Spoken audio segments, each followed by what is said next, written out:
Validation d'une stratégie de communication pour mieux protéger les écosystèmes dans la région de la boucle du Moun et du Sahel. L'initiative est du ministère de l'Environnement, de l'économie verte et des changements climatiques. L'Union des jeunes entrepreneurs du Burkina, mue par le souhait de rencontrer le gouvernement. Les responsables de cette union ont tenu une conférence de presse pour présenter leurs attentes de cette rencontre. Plus d'explications tout à l'heure dans ce journal. Ce sont les titres de ce 19h, mesdames et messieurs. Bonsoir.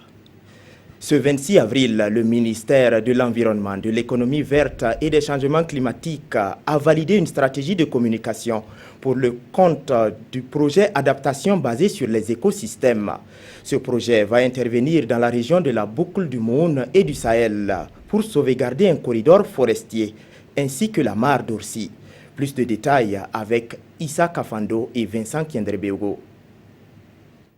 Le projet Adaptation basé sur les écosystèmes est à l'œuvre pour la lutte contre les changements climatiques. À travers cet atelier, le projet veut se doter d'une stratégie de communication.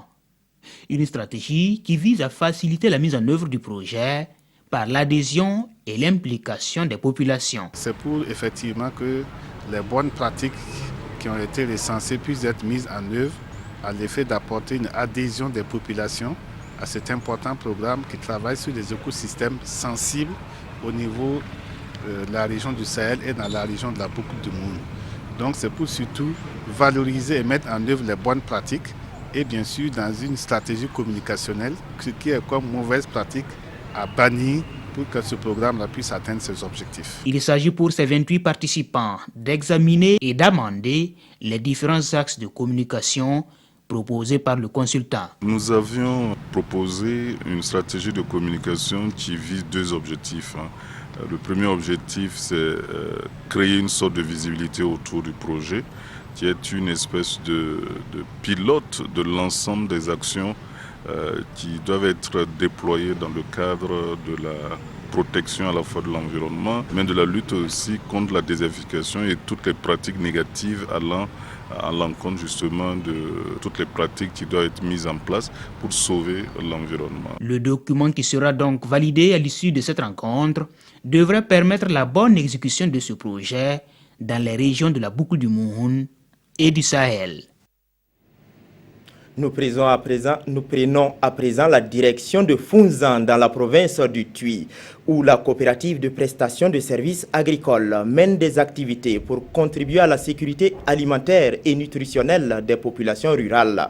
Dans cette même optique, les 20 et 21 avril dernier, la coopérative a échangé avec les agriculteurs du Tuy afin de leur offrir des solutions pour accroître leur production. Plus de détails avec Bouma Ernest Nebier. Améliorer la sécurité alimentaire dans les provinces du Tuy, Yoruba et Bougriba, c'est le défi qui tente de relever la coopérative de prestation de services agricoles COPSA. Ces journées portes ouvertes sont une occasion pour la coopérative d'échanger avec les acteurs de l'agriculture burkinabé afin de mettre en place des stratégies pour lutter contre la malnutrition. 45% des décès des enfants chez les enfants de moins de 5 ans ont un lien avec leur mauvais état nutritionnel. Donc, au cours de cet atelier, ça a été l'occasion à l'ensemble des participants qui ne sont pas toujours de la santé, qui ne sont pas toujours bien imprégnés de ces problèmes de nutrition, de comprendre quelle est justement l'importance, la prévalence et la fréquence de ces problèmes de nutrition, quelles sont les causes de ces problèmes de sous-nutrition et bien sûr comment comprendre aussi les conséquences et ensemble comment trouver des solutions.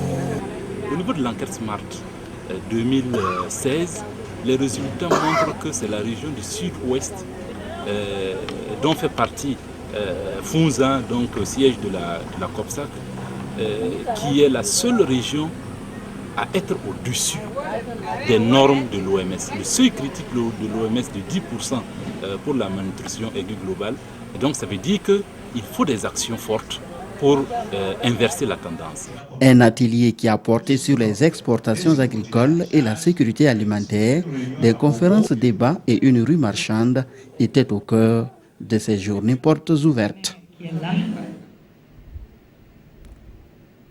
Comme je vous le disais en titre, les jeunes entrepreneurs du Burkina veulent organiser une rencontre avec le gouvernement.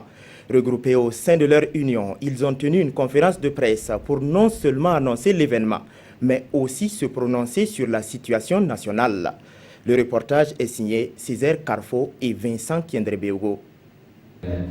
Une rencontre de concertation et d'échange entre le gouvernement et les jeunes entrepreneurs du Burkina aura lieu très prochainement. C'est l'annonce faite ici par l'Union des jeunes entrepreneurs du Burkina au cours de cette conférence de presse. La rencontre d'échange aura pour thème la faible solvabilité des jeunes entrepreneurs et la restriction des crédits bancaires. Notre union organisera très prochainement la deuxième rencontre de concertation et d'échange entre le gouvernement et les jeunes entrepreneurs du Burkina Faso, avec comme thème la faible solvabilité des jeunes entrepreneurs et la restriction des crédits bancaires. Mais aussi de vous donner notre lecture sur la situation nationale en général du Burkina Faso. Cette conférence a aussi servi d'occasion pour l'Union de se prononcer sur la situation nationale. Félicitant le gouvernement pour les efforts qu'il mène, ces jeunes appellent l'État à revoir les textes régissant le fonctionnement de l'administration publique qui, selon eux, sont révolus. Les jeunes entrepreneurs que nous sommes. Félicitons le gouvernement pour certaines réalisations, un exemple pour dire que des efforts sont faits. Cependant, nous proposons au gouvernement une actualisation du processus organisationnel et du fonctionnement de l'administration publique parce que nous pensons que certains textes datent des indépendances ou ne sont plus conformes aux textes actuels et doivent évoluer. Au sujet des grèves à répétition, il lance un appel aux différents syndicats à la trêve afin de permettre au gouvernement de travailler. À défaut, il leur demande d'assurer le minimum de services pendant ces grèves. Et pour devenir un entrepreneur, certains passent par la formation professionnelle. Mais après cette formation, s'installer à son compte est le plus souvent une équation pour bon nombre d'apprenants. Conscient de cette réalité, la structure Counterpart International a fait un don de kit d'installation à 139 jeunes. C'était hier à Houndé. Le film de la cérémonie de remise avec Hassan Gourabou et Karim Sissé. Birba Nabo reçoit son kit d'installation en coiffure. Et comme elle, 138 autres jeunes bénéficient de kits après une formation professionnelle en soudure, en coiffure, en couture et en mécanique. Mes sentiments est très bon et heureuse. De la manière dont on nous l'a donné, c'est une bonne satisfaction pour nous de bénéficier de ce matériel. Nous considérons que c'est une action qui vient contribuer aux efforts de l'État à créer de l'emploi et permettre à des jeunes de s'installer et d'être, partant de ces faits-là, d'être également des créateurs d'emplois. Ce geste est de l'ONG Counterpart International à travers le projet Hercles, la réduction du travail des enfants par l'éducation et les services. Un projet par lequel cette organisation non gouvernementale américaine apporte son soutien dans la lutte contre les pires formes de travail des enfants au Burkina. C'est comment faire en sorte que, en termes de pérennité, la famille puisse assurer ce que le projet est en train de faire vis-à-vis de l'enfant. C'est dans ce cadre que l'activité d'aujourd'hui se tient. Il y a 750 enfants qui ont été mis en formation professionnelle pendant 2 ans. Et des 750, il y a 250 que le projet a les moyens d'équiper. Et cet équipement, c'est pour permettre à l'enfant de s'auto-employer. 3 régions du Burkina Faso, à savoir la boucle du Mouhoun, les cascades et les hauts bassins, sont les zones d'intervention de ce projet. Un projet qui, en 5 années de mise en œuvre, a pu apporter son soutien à 8500 enfants dans plus de 1600 ménages. Le Naba Sanem de Ouarghaï a tenu sa fête de Nouvel An traditionnelle la semaine dernière. Sur des rythmes de tambour et de louanges à sa gloire, le chef de Ouarghaï a procédé à des sacrifices pour remercier les ancêtres pour leur protection et aussi leur demander des bénédictions et de bonnes récoltes pour l'année à venir. Commentaire signé Bouma Ernest Nebier. Naba Sanam célèbre son Abasga. À l'occasion, les mânes des ancêtres sont invoqués à travers des sacrifices de volailles, de moutons et de bœufs pour protéger le royaume de tout maléfice. Je vais travailler à rassembler la famille. Parce que quand vous êtes unis, vous êtes forts. Quand vous êtes divisés, vous êtes subdivisés, les autres vont vous avaler. Je souhaite que la famille soit unie et je vais travailler à cela. La saison écoulée a été bonne. Les populations ont enregistré des récoltes satisfaisantes. Et Naba Sanam n'oublie pas de rendre grâce aux ancêtres à cet effet. La famille s'est mobilisée de partout.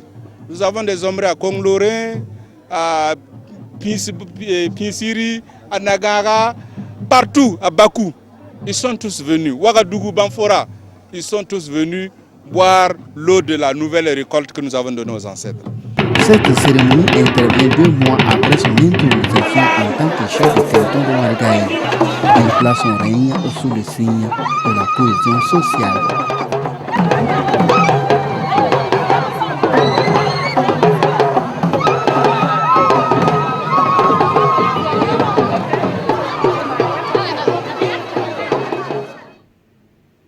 Selon un communiqué du ministère de la Sécurité rendu public aujourd'hui, aux environs de 10 heures, 2 individus armés sur une moto ont attaqué une équipe de la direction régionale du ministère de l'eau et de l'assainissement à Inabao, dans le village de la commune rurale de Tinakov, dans la province de Loudalan.